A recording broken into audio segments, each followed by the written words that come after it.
अस्सलाम वालेकुम, मैं हूं रज़ा मेकन। आप देख रहे हैं IRK न्यूज़।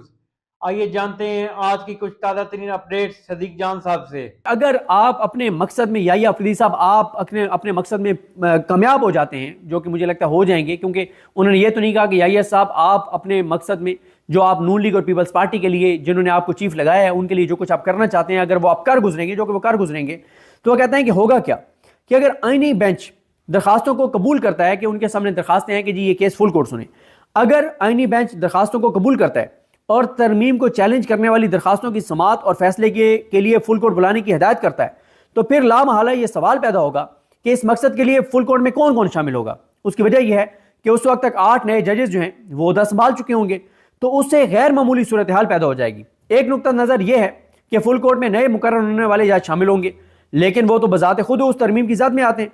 इससे दीगर बातों के साथ साथ कोर्ट पैकिंग का अवामी तासुर भी उभरेगा, जो मुल्क में इंसाफ के आला तरीन इदारे की गैर जानिबदारी और आज़ादी की साख को शदीद नुकसान पहुंचाएगा।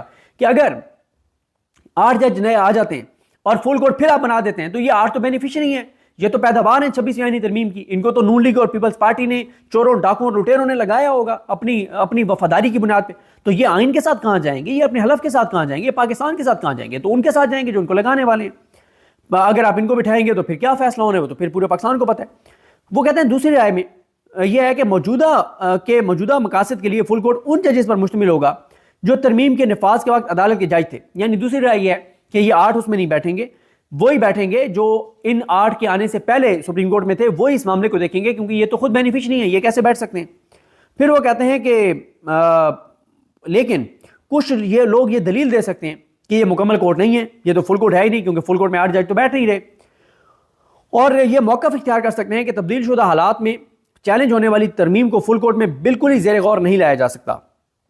इससे एक बार फिर कोर्ट पैकिंग का तस्वुर पैदा होगा, अगरचे इस बार एक मुख्तलिफ नुक्ता नज़र से, यानी फुल कोर्ट के बैठने को सिरे से ही रोकना, जिससे इदारे पर एतमाद मजीद कम हो जाएगा, बल्कि ख़त्म हो जाएगा।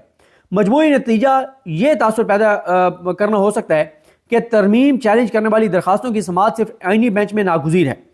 इनसे इन मनफी बातों को तकवीत मिलेगी जो बदकिस्मती से पहले ही अदालत के इर्द घूम रही हैं। मतलब वो बातें जो पहले ही हो रही हैं कि 8 जज इसलिए लाए जा रहे हैं ताकि हुकूमत, नून लीग, पीपल्स पार्टी और इस निज़ाम अपने वफादारों को ले आए और इनके वफादार बैठ के फुल कोर्ट में केस सुने और फुल कोर्ट 26वीं यानी तरमीम को दुरुस्त करार दे दे। पैराग्राफ नंबर 6, ये बहुत इंपॉर्टेंट पैराग्राफ है। इसमें वो कहते हैं कि हम आपसे पूछते हैं कि अदालत को इस सूरत हाल में क्यों डाला जा रहा है, क्यों डालें हम इस सुप्रीम कोर्ट को इस सूरत हाल में, हम क्यों डालें, वजह क्या है, पसे पर्दा मामला क्या है। अदालत को इस तरह बेआबरू, और शायद यहां तक हमें कहने में ये अफसोस है कि अदालत की तजलील करना किसके एजेंडे और मफादात की बजा आवरी करना है। किसके एजेंडे पे चल रहे हैं आप याहिया अफरीदी साहब? ये किसका एजेंडा है कि आप अदालत के अंदर कोर्ट पैकिंग करें, 8 जज भर्ती करें, नून लीग और पीपल्स पार्टी के वफादार नालायक जज भरें, नून लीग की मर्जी के जज लगाएं, फिर उनके जरिए 26वीं आईनी तरमीम सुनवाएं, उसको बरकरार रखवाएं। तो ये सब आप किसके एजेंडे को फॉलो कर रहे हैं? कौन है इसके पीछे? किसको आप खुश कर रहे हैं? किस कीमत पे आप खुश कर रहे हैं? आप उनको तो खुश कर देंगे जो आपको लाने वाले हैं, लेकिन आप अवाम का एतमाद अदलिया पर खत्म कर देंगे, तबाह कर देंगे आप अदलिया के इदारे को मुकम्मल तौर पर। वैसे याहिया साहब ने कसर छोड़ी नहीं है अदलिया को, जो कुछ उन्होंने किया है। उसके बाद वो कहते हैं कि अदालत को एक काबिल गुरेज मखमसे के सींगों पर क्यों रखा जाए? क्या इसलिए यह जरूरी नहीं कि नए जजेस की शमूलियत के मामले का दोबारा जायजा लिया जाए और फिलहाल उसे एक तरफ रख दिया जाए? हमारा मानना है कि इन सवालात में जवाब बजाते खुद मौजूद है। अदालत को अपनी सालनियत और साख को बरकरार रखने के लिए फुल कोर्ट के वक्त और साख पर एहतियात से गौर करना चाहिए। मामला ना सिर्फ आला तरीन अदालती इदारे का बल्कि पूरे कानूनी निज़ाम का है।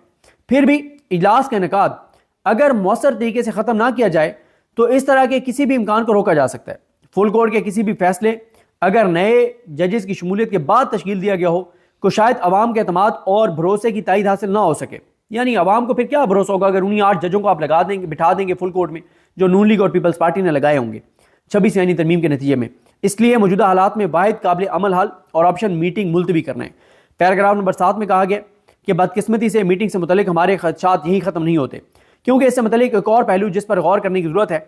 यह आइन के आर्टिकल 200 के तहत 3 मुख्तलिफ हाई कोर्ट से इस्लामाबाद हाई कोर्ट में 3 जजेस की हालिया मुंतकिली से पैदा हुए हैं। हमने मुंतकिली का हुक्म देखा है जो सदर के इख्तियार से जारी किया गया है। ये जो सदर का फैसला जारी हुआ है, जो सदर ने, याहिया अफरीदी ने, आमिर फारूक ने, इन्होंने, आलिया नीलम ने, शफी सदीकी ने, इन सारों ने मिल के जो 3 जज भर्ती ट्रांसफ़र किए हैं इस्लामाबाद हाई कोर्ट में, वो कहते हैं हमने देखा है, वो ऑर्डर हमने देखा है जिस ऑर्डर के तहत इनको ट्रांसफ़र किया गया। अब आर्टिकल 200 की शिक 2 से ये वाजे मालूम होता है, वो कहते हैं कि आर्टिकल 200 जो है उसकी शिक 2 से ये वाजे होता है कि जो भी मुंतकिली होगी किसी भी जज की किसी और हाई कोर्ट, एक हाई कोर्ट से दूसरी में, वो मखसूस मुद्दत के लिए होगी, उसमें मुद्दत लिखी जाएगी। मुंतकिली ट्रांसफर जो है वो मुस्तकिल या ओपन एंडेड नहीं हो सकती, मुंतकिली आर्जी और एक मुअय्यन वक्त के लिए हो सकती है, जबकि ज़ेर बहस मामले में कोई मुद्दत मुतय्यन नहीं की गई, जिसका मतलब यह हो सकता है कि बादियो नज़र में मुंतकिली आईनी तौर पर मशकूक होने के अलावा मुंतकिली का हुक्म किसी भी वक्त वापस लिया जा सकता है, यानी क्योंकि उसमें टाइम तो है नहीं, किसी भी वक्त उसको वापस लिया जा सकता है, जिसके अदलिया की आज़ादी के लिए वाज़ेह नताइज हो सकते हैं। हम आर्टिकल 200 की शिक 3 को भी नोट करते हैं, जो उस वक्त लागू होती है जब हाई कोर्ट मुकम्मल मंजूर शुदा तादाद में काम कर रही हो और जजेस की तादाद में आर्जी तौर पर इजाफा करने की जरूरत हो। यह शिक वाज़ेह तौर पर यह फराहम करती है कि इस शिक के लिहाज से मतलूब जज को हाई कोर्ट के इजलास में शिरकत करते हुए सिर्फ उस तरह की मीटिंग की वजह से हाई कोर्ट का वही इख्तियार और दायरा इख्तियार हासिल होगा।